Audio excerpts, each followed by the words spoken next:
तेरी भी लै रहे हैं बिच इस वास्ते कि लै रहे कि मैं किन्ने वाकट पैंदे ने बिच इहदे।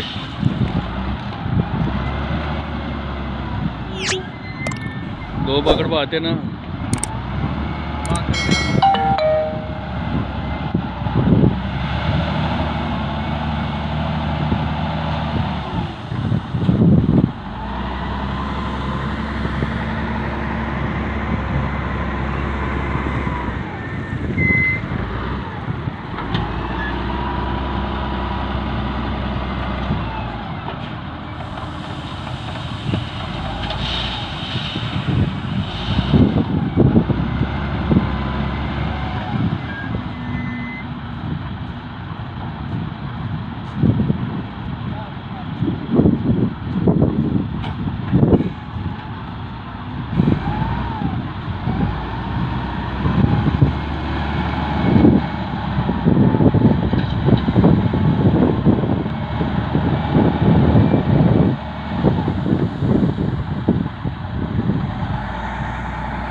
नहीं उधर नहीं आने में बैंड लाया।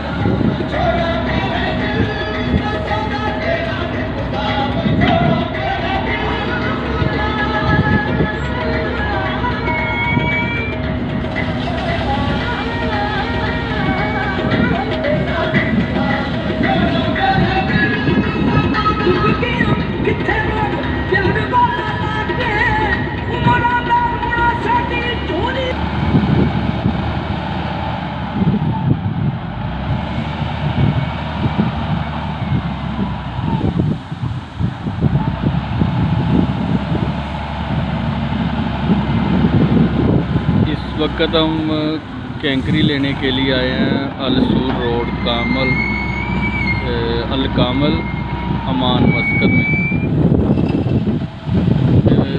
ये जो हम 40-400 पाउंड टिपर है इसको चलाते हैं।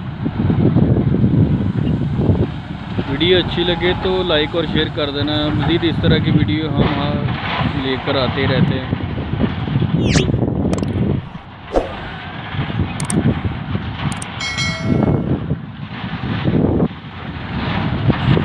पिछली साइड तो भी करा।